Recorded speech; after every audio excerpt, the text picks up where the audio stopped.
Coba bayangin deh, ada satu masa ketika sebagian besar dunia itu kayak lagi meredup. Para sejarawan dulu sering menyebutnya abad kegelapan di Eropa. Tapi, di saat yang bersamaan, di belahan dunia lain, ada sebuah peradaban yang cahayanya justru lagi bersinar terang benderang. Ini bukan cuma cerita tentang nyimpen-nyimpen ilmu kuno ya. Ini kisah tentang gimana peradaban Islam melahirkan penemuan-penemuan yang jadi fondasi dunia kita sekarang. Oke, biar kita semua kebayang sehebat apa zaman ini, yuk kita coba mundur sedikit ke belakang ke abad ke-8. Di panggung dunia waktu itu, ada dua cerita yang beda banget lagi terjadi. Satu di Eropa, dan satu lagi di dunia Islam yang lagi mekar-mekarnya. Coba deh lihat perbedaannya, kontras banget kan? Di satu sisi, Eropa lagi terpecah belah setelah Kekaisaran Romawi runtuh. Di sisi lain, dunia Islam di bawah Kekhalifahan Abbasiyah justru lagi membangun stabilitas yang bikin ilmu pengetahuan bisa tumbuh subur. Walaupun ya istilah abad kegelapan itu sekarang banyak diperdebatkan, gambar ini nunjukin banget beda energinya pada masa itu. Nah, pertanyaannya sekarang, di mana sih pusat dari semua kegemilangan ini? Jawabannya ada di sebuah kota yang emang dirancang jadi pusat dunia dan di dalamnya ada sebuah institusi legendaris, Baitul Hikmah di Baghdad. Baghdad tuh bukan cuma ibu kota biasa. Anggap aja ini melting pot intelektual pertama di dunia. Bayangin, di satu tempat, ide-ide terbaik dari Yunani, Persia, dan India itu ketemu, diterjemahin, terus diperdebatin. Nah, inilah resep yang akhirnya melahirkan zaman keemasan. Dan di jantungnya Baghdad, ada namanya Baitul Hikmah, atau Rumah Kebijaksanaan. Ini bukan sekedar perpustakaan raksasa loh, ini tuh ya ibaratnya Google dan pusat riset digabung jadi satu di abad pertengahan. Para pemikir terbaik dari berbagai agama dan budaya, Muslim, Kristen, Yahudi, semua kerja bareng, didanai negara, cuma buat satu tujuan, majuin pengetahuan manusia. Prosesnya tuh keren banget dan sistematis. Pertama, kumpulin semua naskah penting dari seluruh dunia. Kedua, terjemahin semuanya ke satu bahasa, yaitu Arab. Ketiga, nah ini yang paling penting, jangan cuma diterima gitu aja. Dikritik, diperdebatkan, diuji idenya. Dari situlah lahir pengetahuan baru. Jadi mereka itu bukan cuma penjaga buku, tapi mereka itu arsitek-arsitek pengetahuan baru. Terus, hasilnya apa? Wah, revolusioner banget. Investasi besar-besaran di ilmu pengetahuan ini memicu rentetan penemuan yang benar-benar mengubah cara kita semua memandang dunia. Yuk kita lihat beberapa contohnya. Kenalan yuk sama Al-Khwarizmi, bapaknya Al-Jabar. Sebelum dia, matematika itu kayak kumpulan resep yang beda-beda. Dia datang, terus nulis buku aturannya, ngubah matematika jadi bahasa universal yang sistematis. Tanpa Al-Jabar, ciptaannya, fisika modern, teknik, bahkan ekonomi, ya nggak bakal ada kayak sekarang.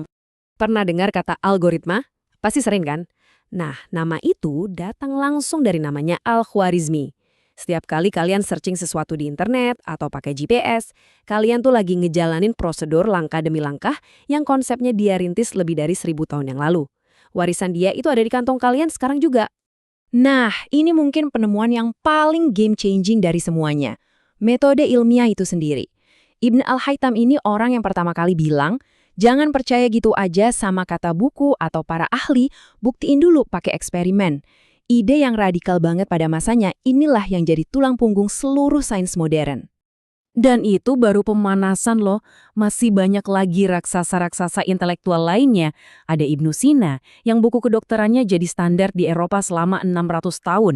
Ada Al-Razi yang pertama kali bisa bedain antara campak sama cacar.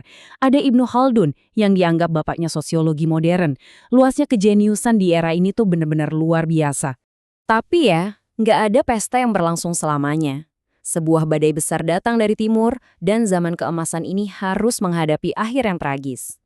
Tapi hebatnya, bahkan dalam kehancuran, benih-benih pengetahuannya itu udah tersebar ke tempat lain.